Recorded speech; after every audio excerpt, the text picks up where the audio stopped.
യോ ഇയാൾ എവിടാ? ഇയാൾ എപ്പോൾ വരും? ഞാനിവിടെ വന്ന് ഇപ്പോൾ കൊണ്ടിരുന്നു. ഇയാൾ ബാ പെട്ടെന്ന്.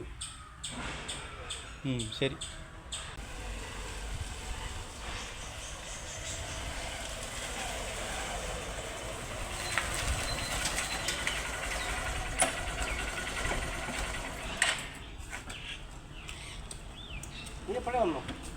കുറച്ചു നേരമായി. പിന്നെ എന്തുവാ കാണണമെന്ന് പറഞ്ഞു? യോ ഇയാൾ വല്ലതും അറിഞ്ഞോ? ചേട്ടൻ്റെ മക്കൾ സിനിമ എടുക്കാൻ പോവാന്ന്. അവന്മാർ വളകാപ്പിൻ്റെ വൈറ്റ് പൊങ്കാലയുടെ ഒക്കെ വീഡിയോ എടുത്തിട്ട് സ്കൂളിൽ ടീച്ചറെ കൊണ്ട് കാണിച്ചത്. സ്കൂളിൽ നിന്നാണ് ഭയങ്കര സപ്പോർട്ടർ പിള്ളേർക്ക്. അപ്പോൾ അവന്മാർ പുതിയ സിനിമ എടുക്കാനുള്ള തയ്യാറെടുപ്പില്ല. പിന്നെ നമുക്ക് ചെറിയ വല്ല വേഷമെല്ലാം കിട്ടാൻ ചാൻസ് ഉണ്ടോ? അങ്ങോട്ടൊന്ന് കയറിക്കൂടെ? എടാ, വസ്തു വിറ്റതും ഭാഗം വെച്ചതുമായിട്ടുള്ള വിഷയങ്ങൾ നടക്കും. അതിനുശേഷം ചേട്ടനുമായിട്ട് നമുക്ക് യാതൊരു ബന്ധവുമില്ല. നമ്മൾ അങ്ങോട്ട് ഇതുവരെ പോയിട്ടുമില്ല. പിന്നെ ഈ ഒരു കാര്യത്തിന് അങ്ങോട്ട് എന്നാൽ നടക്കൂ? പിന്നെ ചേട്ടത്തിയോടൊന്ന് പറഞ്ഞു നോക്കാൻ. കാര്യം ചേട്ടത്തിക്ക് അന്നൊന്നും നമ്മളോട് യാതൊരുവിധ പ്രശ്നങ്ങളുമില്ല. പിന്നെ പിള്ളേരാരും നമുക്കറിയത്തില്ല. എന്തായാലും ഒരു കാര്യം ചെയ്യാം, നമുക്ക് തന്മയത്തോടെ പോയി അവതരിപ്പിക്കാം. ഞാൻ ആദ്യമേ പോയി കാര്യങ്ങളൊന്ന് റെഡിയാക്കാം. നീ പിന്നീട് വന്നാൽ മതി. നമ്മൾ രണ്ടും ഒന്നിച്ച് പോകുന്നതാണെന്ന് അറിയണ്ട. ഞാനൊരു കാര്യം പറയട്ടെ. ഇയാളിപ്പോൾ പോകണ്ട. ഞാനൊന്ന് ചേട്ടത്തിയോട് സംസാരിച്ചിട്ട് വരാം. എങ്ങനെയുണ്ട്? ശരി, പോയിട്ട് ഉള്ളതാക്കല്ലേ. ചേട്ടത്തി ചേട്ടത്തി ചേട്ടത്തി അതൊരു ചോദ്യം ചേട്ടത്തി ചോദിക്കുന്നേ. മക്കളമാരെന്തേ വിളിച്ചേ?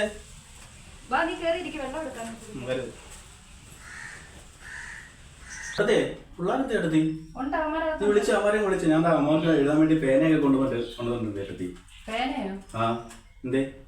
അല്ല ചോദിച്ചത്, എല്ലാം എഴുതി തന്നിട്ട് ഇങ്ങോട്ട് ഇറങ്ങിയതല്ലേ ഞങ്ങള്. ഈ ഇത്രയും നാളിന്റെ ഇടയ്ക്ക് നീയൊക്കെ ഒരു മുട്ടായി കൊണ്ടെങ്കിലും ഇങ്ങോട്ട് വന്നിട്ടുണ്ടോ? എടാ വിപിനെ, നിനക്കൊക്കെ നാണമുണ്ടോ? അവന്മാര് സ്കൂളിലെ ആവശ്യത്തിനൊക്കെ വളകാപ്പിന്റെയും വയറ്റി പൊങ്കാലയുടെ ഒക്കെ ഒരു വീഡിയോ എടുത്ത് വൈറലായി നാട്ടുകാരൊക്കെ സ്നേഹിച്ചു തുടങ്ങി കഴിഞ്ഞപ്പോ നിനക്കൊക്കെ അഹങ്കാരം തുടങ്ങി. സ്നേഹം നടിച്ച് നീയൊക്കെ വന്നേക്കുന്നു. ഇങ്ങനെയാണോ വേണ്ടത്? കൂടപ്പറപ്പ് സ്നേഹങ്ങൾ ഇങ്ങനെയൊക്കെയാണോ കാണിക്കുന്നത്? വന്നേ ചിറ്റപ്പന മോർണിംഗ് വന്നേ. ചോദിക്കട്ടെ, എവിടെയായിരുന്നു? എന്തുണ്ട്? സുഖമാണോ മക്കൾക്ക്? എന്നാ ചിറ്റപ്പ മക്കൾക്ക് വേണ്ടി കൊണ്ടുവന്ന് എഴുതാൻ വേണ്ടി. എങ്ങനെയുണ്ട്? കൊള്ളാവോ? ആണോ? പിന്നെ ഇങ്ങോട്ട് ഓക്കെ. ചിറ്റപ്പന് വല്ല വേഷം വല്ല തന്നെ കാണോ നമുക്ക്?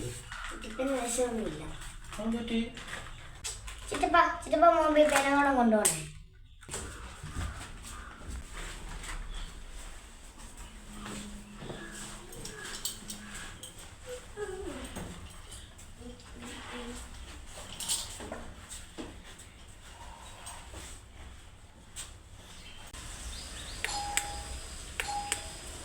ചേടാ, ഇവന് ഇതുവരെ പോയില്ലയോ? നീയായിരുന്നോ? ഈ വഴിയൊക്കെ അറിയാവോ? അറിയാതെ നമുക്കറിയാത്ത വഴിയാണത്. എന്താ ബാക്കി ഇപ്പൊ അങ്ങോട്ട് വന്നിട്ട് പോയത്? പിള്ളേരെന്തേ? ഉണ്ട്, അവന്മാരുണ്ട്. ഇരിക്കണേ, വെള്ളം എടുത്തോണ്ട് വരാം.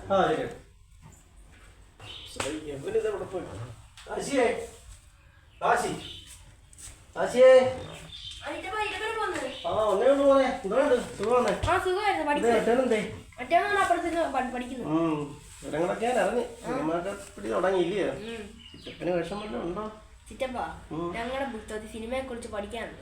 അപ്പൊ ടീച്ചർ പറഞ്ഞ് അച്ഛന്റെ അമ്മയുടെയോ ക്ലാരിറ്റി ഒന്നും നോക്കണ്ട, ഫോണില് ചെറിയൊരു വീഡിയോ എടുത്ത് അത് എഡിറ്റ് ചെയ്ത് കാണിക്കാൻ പറഞ്ഞു. അപ്പോഴാണില്ല ബംഗാളി മാമന്റെ വൈഫിന്റെ വൈറ്റിപ്പൊങ്കാലയുടെയും വളകാപ്പിന്റെ സീൻ എടുക്കും. ചിറ്റപ്പ കണ്ടല്ലോ, ആ സ്കൂളിൽ എല്ലാവർക്കും ഇഷ്ടപ്പെട്ടു. അപ്പൊ ടീച്ചർ പറഞ്ഞ് കരിമീന്റെ ജീവിതത്തിലും ഇല്ലയോ, അത് നിരഞ്ജൻ ഡയറക്റ്റ് ചെയ്താൽ മതി. അപ്പൊ ചിറ്റപ്പൻ ഞങ്ങളെ അനുഗ്രഹിക്കണം. അതാണ് ചിറ്റപ്പന്റെ ഇപ്പോഴത്തെ ഏറ്റവും വലിയ വേഷം. ചിറ്റപ്പൻ ഇരിക്കും, ബാക്കി പോയി എഴുതട്ടെ. നമുക്ക് വേഷമില്ല.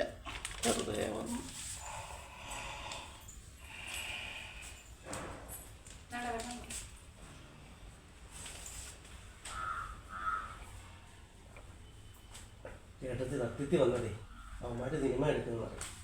അതിനകത്തൊരു ചെറിയ വേഷം കിട്ടൂലെന്ന് അറിയാൻ വേണ്ടിയാ വന്നത്. അവനെ വിളിച്ച് കാര്യമായിട്ട് ചോദിച്ചപ്പം ഇല്ലെന്ന്. എടാ, അതിനകത്ത് പ്രത്യേകിച്ച് വേഷവും കാര്യങ്ങളും ഒന്നും ഇല്ല. അവന് കരിമീനെ കുറിച്ച് സ്കൂളിൽ പഠിക്കാനുണ്ട്. അപ്പോൾ അതൊരു ചെറിയ സിനിമ രീതിയിലൊന്ന് അവതരിപ്പിക്കാവോ എന്ന് ചോദിച്ച് അവനെ അത് ഏൽപ്പിച്ചു. അപ്പൊ അതിന് വേണ്ടിയിട്ടുള്ള കാര്യങ്ങൾ അവനത് ചെയ്തുകൊണ്ടിരിക്കുന്നു. അത്രേ ഉള്ളൂ.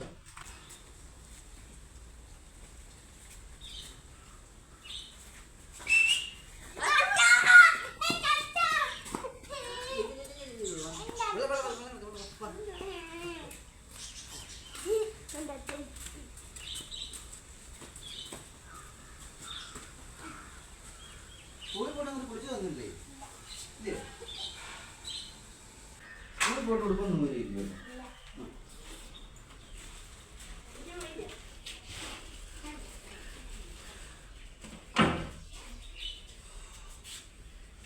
നീതു ദേ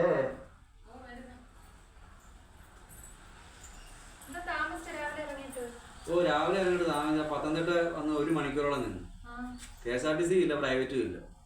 പിന്നെ ഞാനും കുമാറും ഞങ്ങളുടെ അവിടെ നിന്ന് അവനെ കടയിൽ കയറി വരുന്ന നാരങ്ങാവെള്ളം കുടിച്ചു. എനിക്ക് അന്നേരം തൊട്ട് തുടങ്ങിയത് തൊണ്ടവേദനയും കൂടെ. ആരെ അത് അമ്മമാര് പതില്ലാതെ സിനിമ കിട്ടി അതിനൊരു അവസരം കൊടുക്കണമെന്ന്. ആ പോട്ടെ, അമ്മമാര് പിള്ളേര് കൊണ്ടെങ്കിലും ഇത് അമ്മമാരൊക്കെ ഇങ്ങോട്ടൊന്നും വരാൻ പറ്റില്ല. ഒരു അവർ പെൻസിലും ഒരു അവർ പേനയുമായിട്ട്. പെൻസിലും പേനയാണ് തിരിച്ചു കൊടുത്തു വിട്ടത്. ആര് കൊടുത്തോട്ട്? രണ്ടുപേരും തിരിച്ചു കൊടുത്തു വിട്ടു. അയ്യോ, അങ്ങനെ എന്തിനാ ജയിപ്പിച്ചേ? സിനിമയിലെ അവസരം അവർക്ക് വേണം. പിന്നെ അവൻ പറഞ്ഞു സ്കൂളിലേക്ക് ഒരു ചെറിയത് ചെയ്യുന്നതാ കൊണ്ട് ചിറ്റപ്പാനകത്തൊന്നുമില്ല, ഞങ്ങൾ അനുഗ്രഹിക്കണമെന്ന് പറഞ്ഞു വിട്ടത്. അവര് ദേഷ്യപ്പെട്ട് പണങ്ങിയാണോ ആണോ പോയെ? അങ്ങനല്ല, അങ്ങനൊന്നുമല്ല. വരാൻ ചേട്ടത്തീന്നും പറഞ്ഞാ പോയത്. കണ്ണനില്ലാത്ത അവസരം നോക്കി വന്നതാ രണ്ടുകൂടെ. പോട്ടെ, വർഷങ്ങൾക്ക് ശേഷം അമ്മമാരൊന്ന് വരാൻ പിള്ളേർ കാരണം ഇവിടെ കയറാൻ തോന്നിയില്ല അമ്മ. എത്ര നാളത്തേക്കാടി അമ്മമാരി പറഞ്ഞാൽ എത്ര നാളത്തേക്കാ? ഇപ്പം പറഞ്ഞ പോലെ അമ്മമാര് വരും. നല്ലതാണ്. നീതു കഴിഞ്ഞ ആഴ്ച പാലിന്റെ പൈസ കൊടുത്തില്ല? അത് മറക്കാതെ നമുക്ക് കൊടുക്കണേ. തസ്നയുടെ ചുറ്റി പൈസ കൊടുത്തായിരുന്നോ? കൊടുത്തായിരുന്നോ? ഞായറാഴ്ച നമ്മുടെ നൗഷാദിന്റെ അനിയന്റെ പാല് കാച്ച് അവനന്ന് വാട്സപ്പിൽ കുറിയിട്ട് ഞാൻ ഇങ്ങോട്ട് വരണമെന്ന് ചോദിച്ചാൽ അവന് വേണ്ടല്ലേ, കുഴപ്പമില്ല, നീ 18 അവിടുന്ന് ഇവിടെ വരെ ഓടി വരണ്ടേ, വരാന്ന് പറഞ്ഞു. അപ്പൊ ഞായറാഴ്ച പാലാച്ചിന് പോയിട്ട് വേണം എനിക്ക് വൈകിട്ട് അങ്ങ് പോവാൻ. അപ്പൊ പെങ്കൊച്ചു എന്നെ വിളിച്ച് പറഞ്ഞു സ്ക്രിപ്റ്റ് നോക്കണം, നീ സ്ക്രിപ്റ്റ് നോക്കണം. സ്ക്രിപ്റ്റ്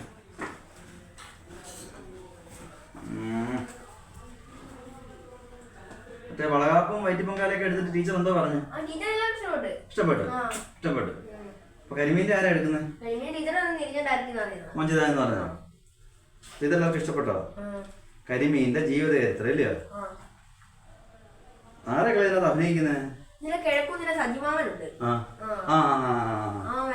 സജിമാവൻ നന്നായിട്ട് ചെയ്യും കേട്ടോ. ആ ക്യാരക്ടർ സജിമാവൻ എടുത്താൽ മതി.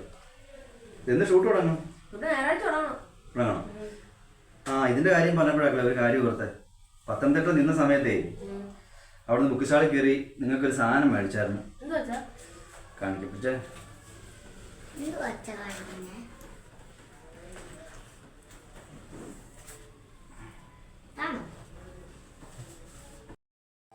മക്കളെ, അതാണ് നിങ്ങൾക്ക് സിനിമയെക്കുറിച്ച് പഠിക്കാനൊക്കെ ഉള്ളൊരു പുസ്തകങ്ങളാണ് അച്ഛൻ കൊണ്ടുവന്നിരിക്കുന്നത്. ഇത് നമ്മുടെ സിനിമ അവരുടെ സിനിമ എന്ന് സത്യജിത് റായ് എഴുതിയ ഒരു പുസ്തകമാണ്. സിനിമയെക്കുറിച്ച് ഒരുപാട് കാര്യങ്ങൾ നിങ്ങൾക്ക് പഠിക്കാനുണ്ട്.